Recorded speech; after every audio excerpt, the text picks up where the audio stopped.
Our next speaker is Michael Laine, who was just on, who will be speaking on the grand architecture. Mr. Laine founded the LiftPort group with the idea that an elevator to space could and should be built commercially.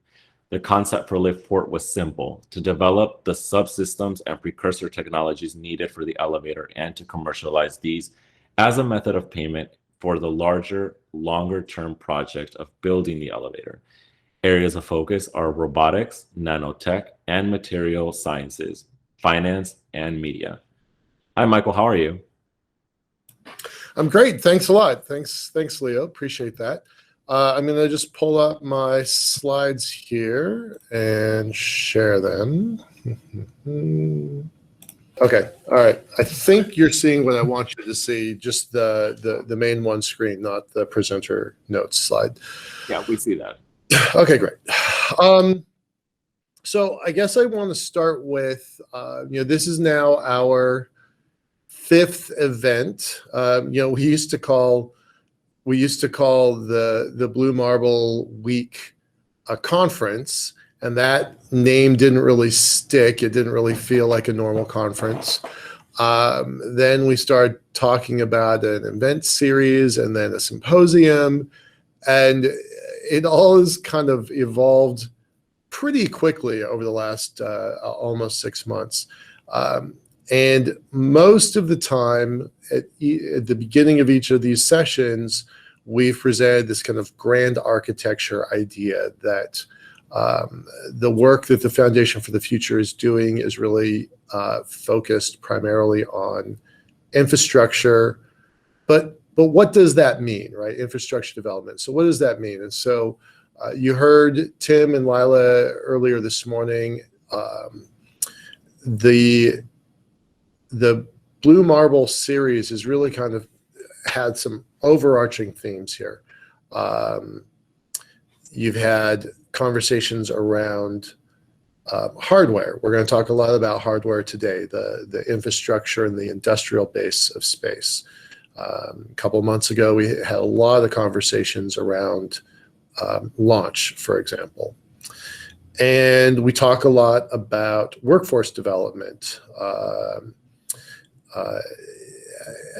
Tim talked about how do we go from a kindergarten to orbit workforce. I mean, that's never happened before. We don't have blueprints on how to build that workforce, but we need to start thinking about it in order to have the workforce necessary when it's time to have these situations in place.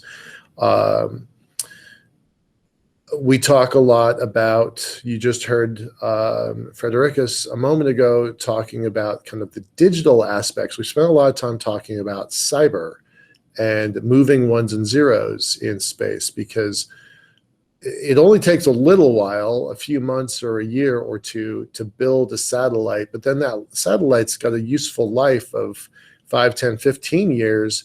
For that remaining life, it's all about moving ones and zeros from taking the pictures to beaming them back down to the ground to using them in various algorithms and analysis.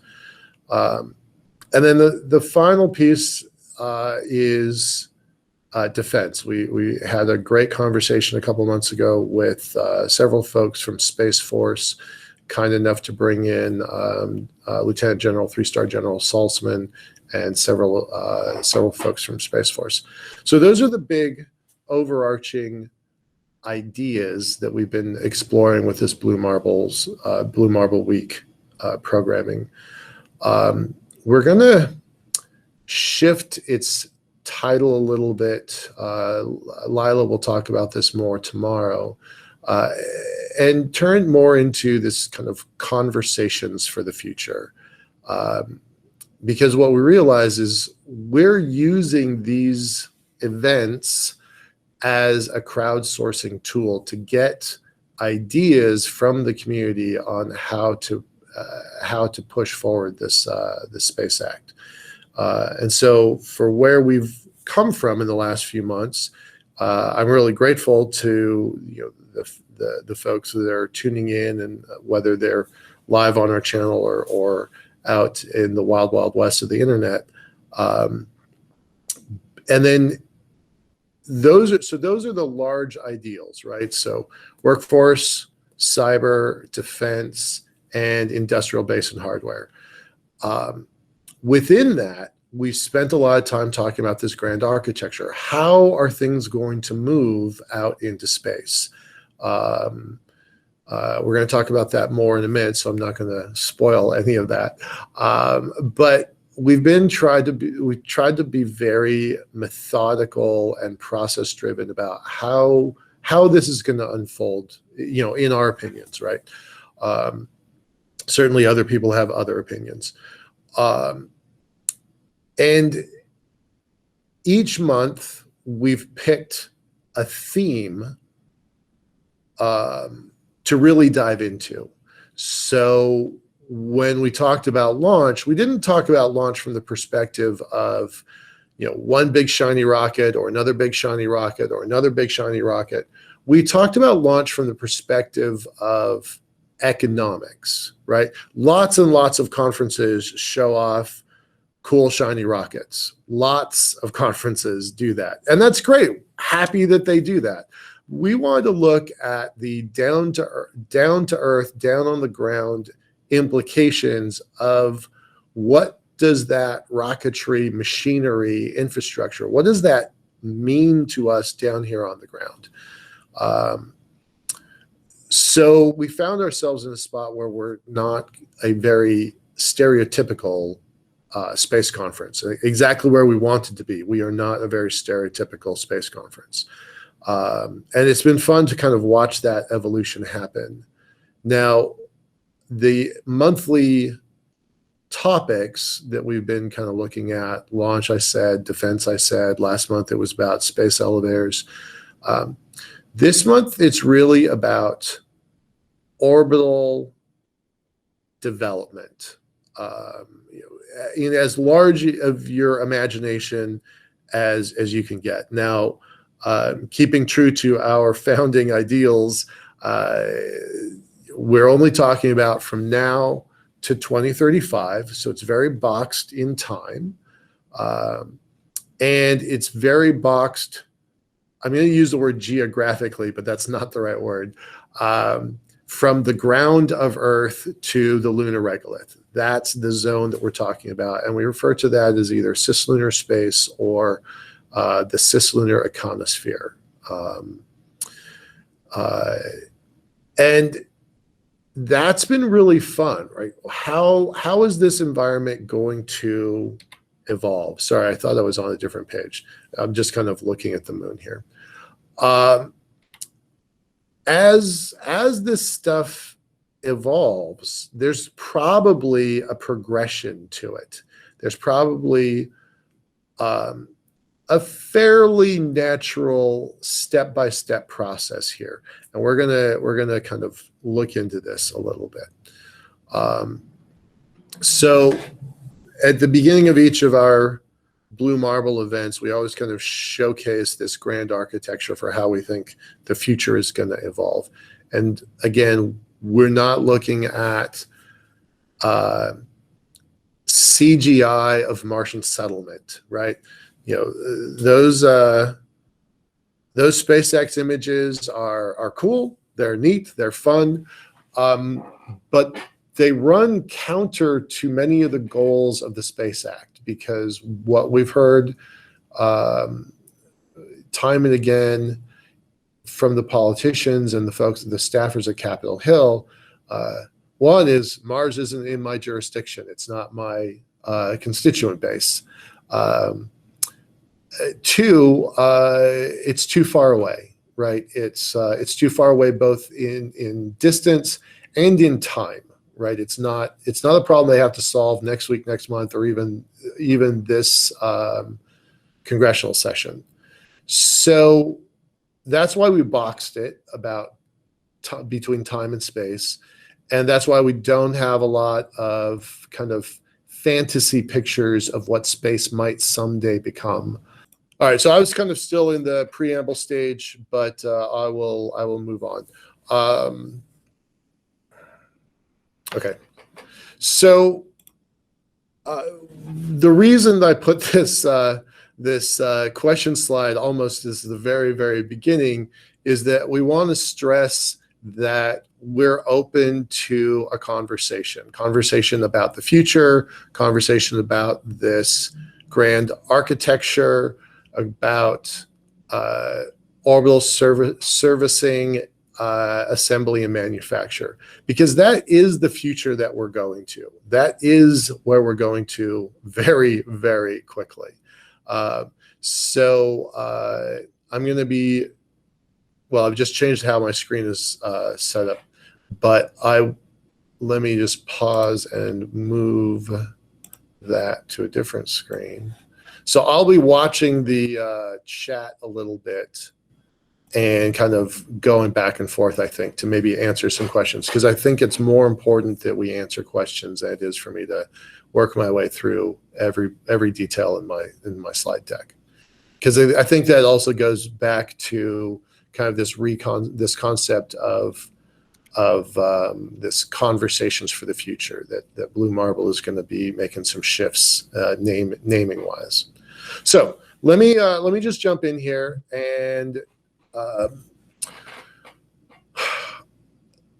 just after the anniversary of landing on the Apollo missions, the National Space Council came out with this document. In my 20 years in working in the space field, I've never seen a document like this. You know, hats off to the folks that helped craft this.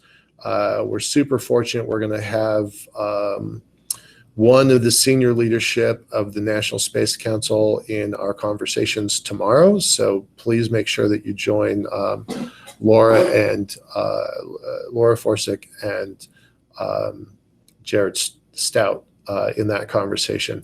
This document from the National Space Council is one of the most interesting, and I would say, dare I say, hopeful documents I've seen come out of government, maybe in my whole lifetime.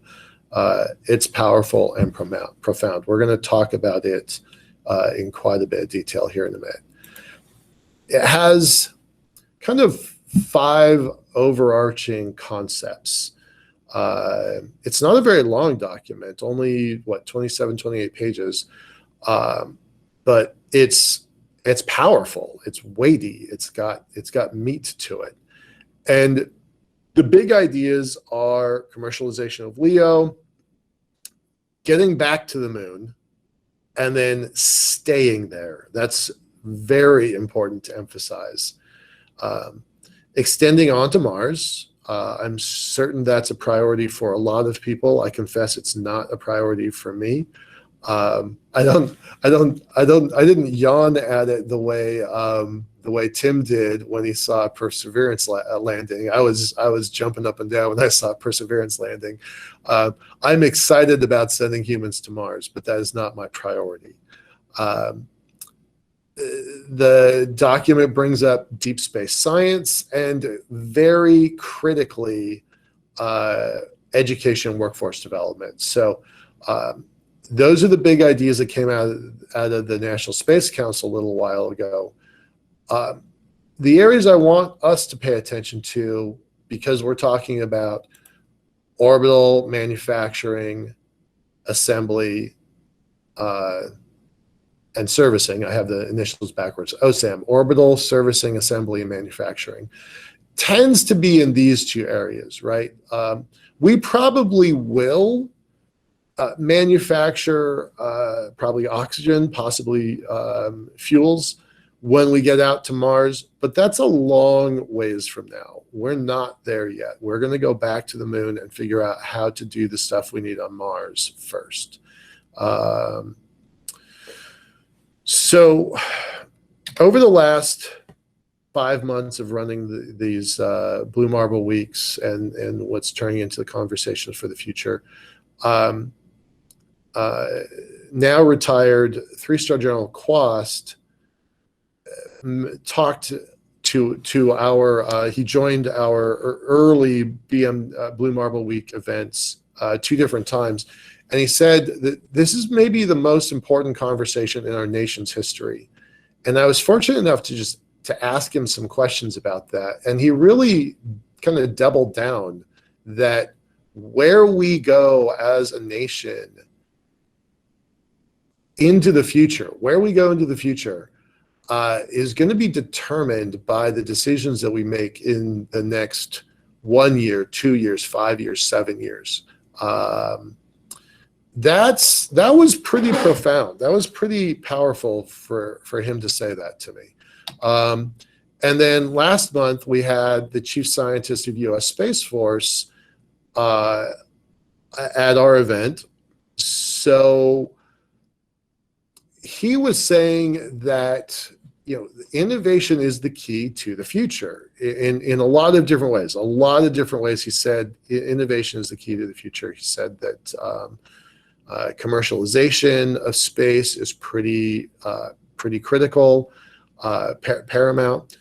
And it kind of, when we start talking about this grand architecture, that there's a role of government. There are current programs and there are potential programs. So what we're going to talk about here is really some of this potential programs. I'm a big fan of the current programs, absolutely a big fan of the current programs. What drew me to the Foundation for the Future is their potential programs that they would like to get started as part of the roles of government.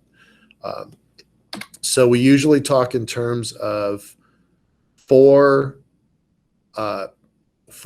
overarching elements to all of this work: hardware, business, outreach, and framework. I refer to those as the 4 pillars of infrastructure development.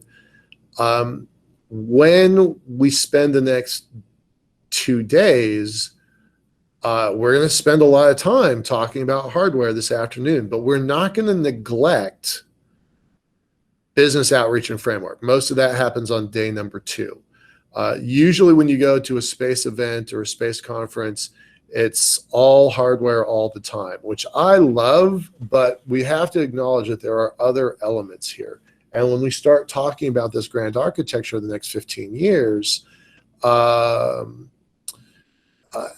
we need to acknowledge that, you know, the hardware doesn't happen in a vacuum. And I don't mean the vacuum of space. I mean, it doesn't happen magically by itself. You need the other elements in order to build a successful program. And then the other way we look at it is, who are the partners, right? Who are the people that are involved in this process? I'm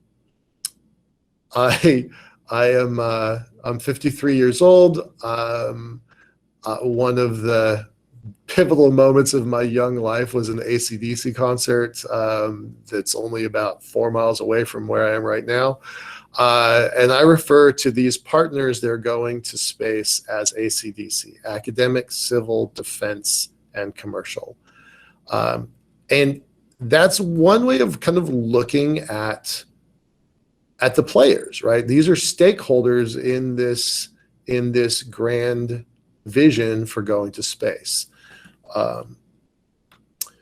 So then what does this grand architecture look like? You know, in this, what are the steps of it? It's these 6: launch, in-space transport. I believe that lunar elevators are going to be constructed. That's going to be a part of the overarching systems. We'll have space stations that will lead to mining and manufacturing, and ultimately what my personal holy grail is focused on space-based solar power. So this is kind of how I think it's going to evolve. I think this is how the future is going to evolve. We're going to break these down a little bit at a time. I do see some questions in the chat. I'm going to get through this section and then I'm going to go to the chat and take a look. Okay, so just bear with me for a sec. I want us to all be kind of on the same page. We might disagree, but I want us to all kind of be operating from the same point of view. Hey, Michael, I'll save the questions to ask you once you're done with this in case you miss any of them, okay? Terrific. Thanks a lot, Leo. Appreciate that. So we're going to start with launch.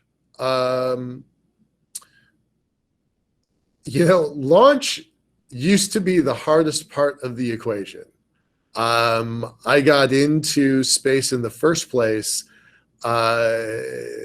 My professional background goes back to the NASA Institute for Advanced Concepts work on the space elevator, because I thought launch was too darn hard. That seems pretty comical to me now, but at the time, no one really had imagined reusable rocketry.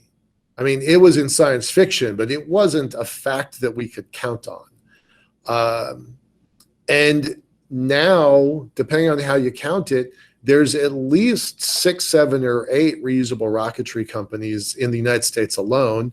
If you look to Europe and Asia, there's probably an additional, I can think of at least 4 in each places. So maybe that's 14. Maybe that's, knowing that there are companies that are in stealth, I would argue that there's probably between 10 and 20 global companies that have figured out reusable rocketry. And just saying that sentence kind of blows my mind a little bit. So I'm just going to say we've pretty much figured out launch. Now, we're not good at the reusable side of it yet. Not really. Some companies are doing okay. Most governmental programs are not reusable. So I won't say that we've mastered it, but we've got a good handle on it. And I feel confident. We're pretty smart as a global species. I have a lot of confidence that we will master launch. And then that leads us to communications and observation. We just saw Eric with his synthetic aperture radars. We're pretty good at Earth observation. We're pretty good at communications. But wow, you ain't seen nothing yet. When I started, there were only 400 satellites at all in space. There's just shy of 4,000 now. And in the next 5 to 10 to 15 years, we're likely to have minimum 40,000. And the Satellite Industry Association anticipates between 90 and 110,000 satellites. The vast majority of those will be commercial. So I'm just going to say that we basically have solved this first bullet point. One way or the other, whether we claim mastery or not, I think that's still debatable. But I'm going to give us a checkbox on the first one, and that moves us to in-space transportation. That's coming. There are several organizations, Northrop Grumman, Momentous, I think ULA. There are several organizations that have figured out in-space transportation. That is a necessary part of this ecosystem if we're going to get from where we want to be to where we need to be.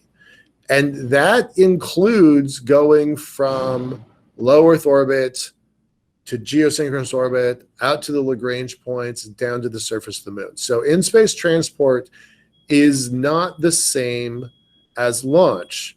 A lot of people think it is currently the same as launch, but I assure you it's not. And I think as vehicles get more and more specialized, as missions become more routine, as we get better and better at this cislunar iconosphere, I feel very confident that you're going to see specialization of this in-space transport. I can think of at least three standard fuel types that are going to evolve.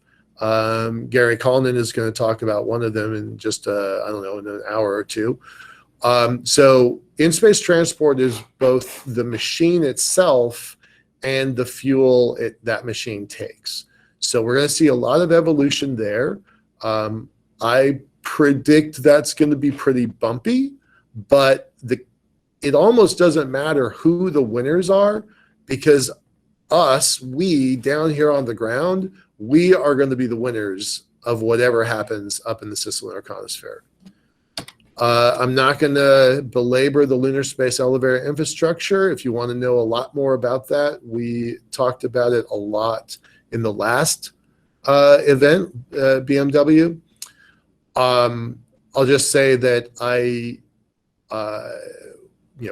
with 20 years of working on big wackadoo crazy projects like the Space Earth elevator and then the lunar elevator, I have a lot of confidence that this is going to happen. I think the lunar elevator will be constructed before the Earth elevator, and certainly before the lunar. The lunar elevator will precede the Martian elevator. I think we will have a solar system that has multiple elevators. But the lunar one is buildable now with current technology, so I want to make sure that that happens.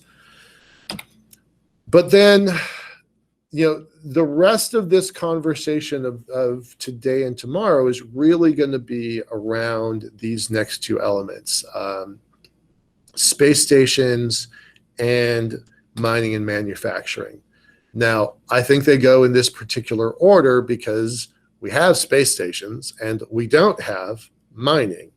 We do have manufacturing. So in a way, these things kind of blur together a little bit. A couple months ago, we had Tom Murata on, and we kind of had an internal poll and asked the question of just how many folks are going to be living on orbit or visiting on orbit in 5 years. And the number was a lot higher than anybody expected. So that gives me a lot of hope and confidence for the near future. But we're going to start developing out new space stations, different kinds of space stations, and I think probably, if not specialized stations, specialized modules within stations. Currently, Axiom is going to have a luxury site attached to the workhorse of the International Space Station. I find that pretty startling, but I'm super enthusiastic for it. So I hope that they succeed there. And that, I think the stations enable manufacturing. We've only just recently, in the last 5 to 7 years, started experimenting with doing manufacturing in a commercial way. We're going to spend a lot of the rest of the day talking about that. We've got nanoracks, and what used to be made in space is now Redwire, and Tethers Unlimited to talk about manufacturing on orbit and space stations later today. So I'm super excited about that. And then the mining component is still very raw. I think it's very raw, but I think it is an inevitable part of this grand architecture.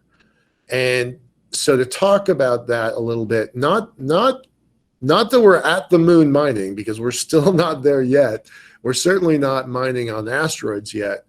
But we brought in Melissa Roth to talk about the work that their company is doing to create lunar regolith simulants so that we can prepare for doing that kind of mining, so you can prepare for doing that kind of manufacturing. And finally, if all those things succeed, I lost the page. If you succeed at all of those, if you earn a level of mastery of launch, comms, Earth observation, mastery in in-space transportation, mastery of the lunar elevator, of space stations, and mining and manufacturing, if you master all of those sub-elements of the grand architecture, only then do I think that you're going to be able to create the space-based solar-powered system.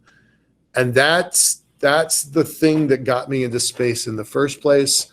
I think there's going to be a day where you have the top 300 cities of the world powered from the sun using space-based solar power. So you would supply 40% of the global population with clean, green, limitless energy.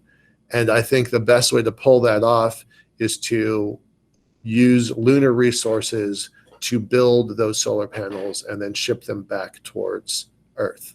So that's how I think this grand architecture is going to evolve. Okay.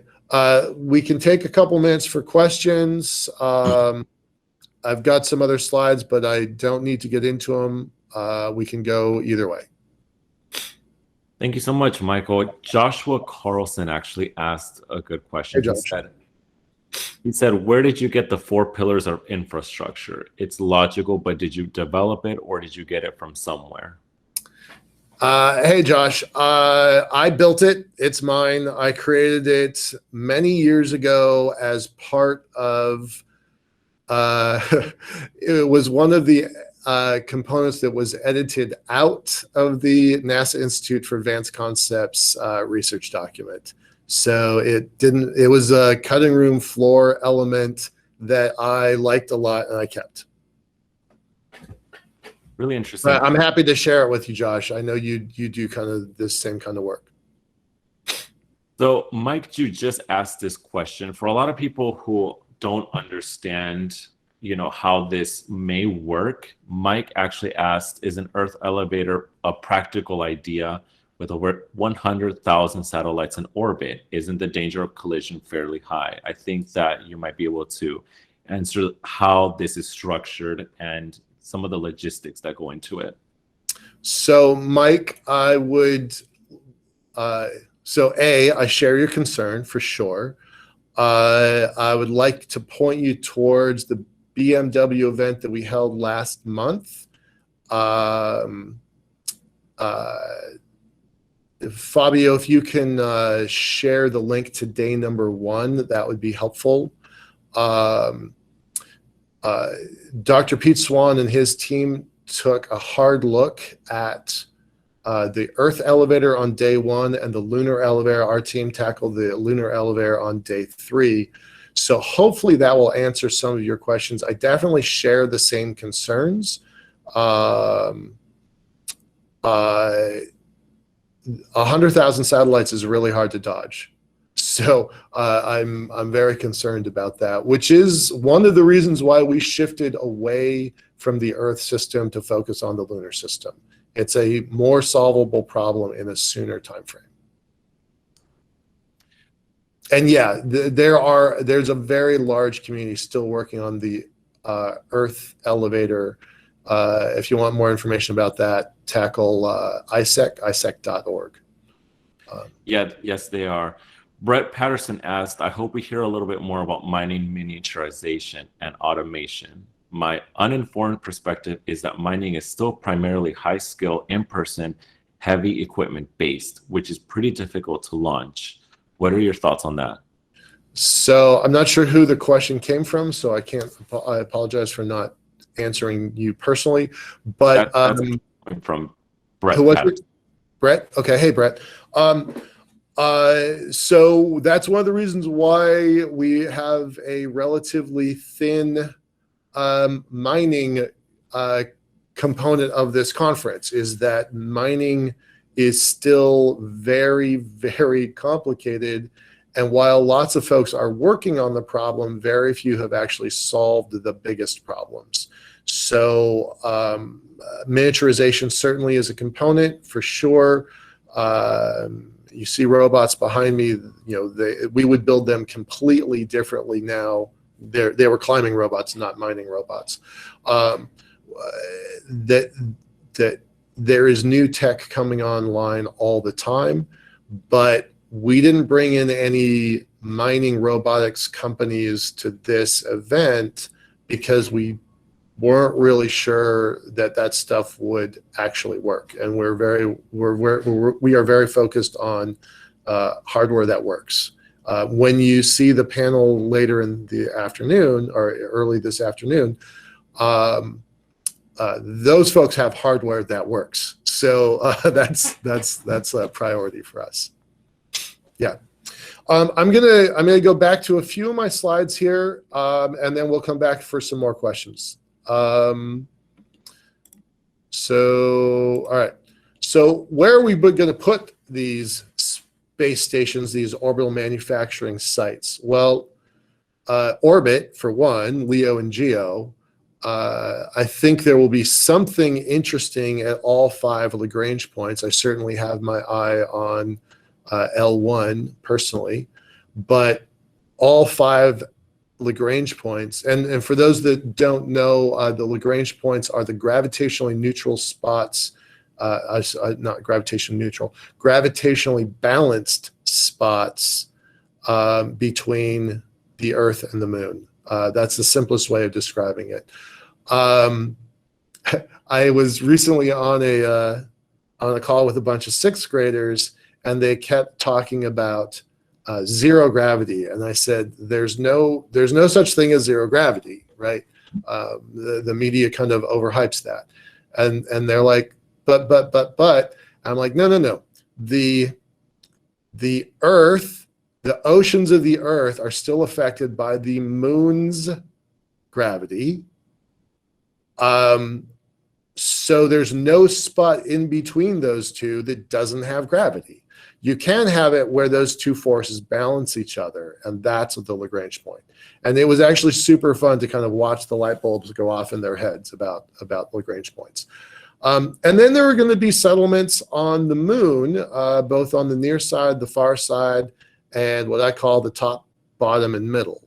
So I think there's going to be a lot of stations. You're going to define stations differently based on geography a little, or position a little bit. But there probably will all have some sort of OSAM capabilities. That's my guess. That's my hunch. Most of that stuff is going to happen here. As big a fan as I am of the Moon, we're not there yet. We're not there by cash. We're not there by time. We're not there by technology just yet.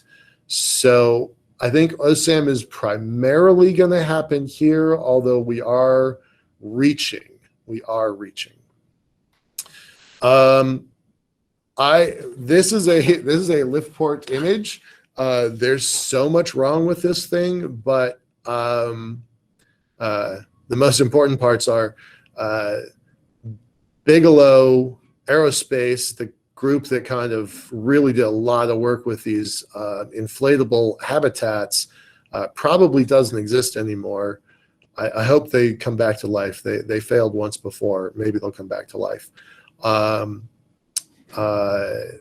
But even still, this inflatable style structure is probably in somebody's drawing board somewhere. We talked about this: academic, civil, defense, and commercial. Those are the partners. And I wanted to look at this document, right? A little bit more detail. There's some really powerful sentences in here, and I'm going to kind of blast through this for a second. I'm just going to let you just glance at these. Private sector pursuing revenue generation activities. Commercial orbital platforms of the future. What are they going to do? Communications, propellant, research and development, training, and health, right?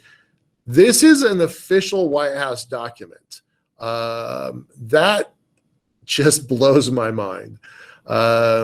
Preparing for the next lunar explorers, long-lasting habitation, life support, power generation, all the things that we need to make this stuff work.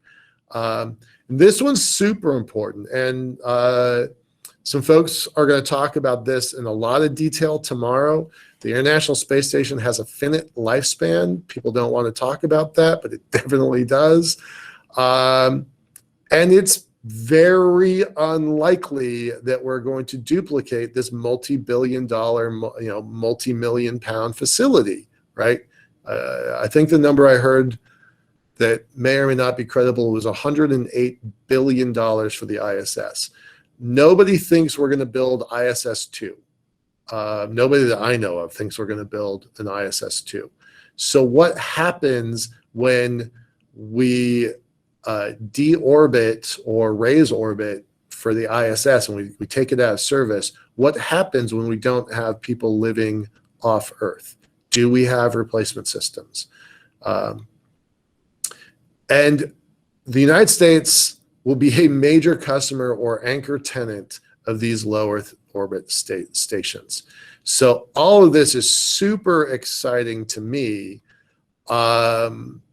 It kind of points to a future that I really am, I'm really hopeful for. So I'm going to switch it back to Leo. I think we're out of time, but we can. It's up to you. Are we doing questions or are we moving on?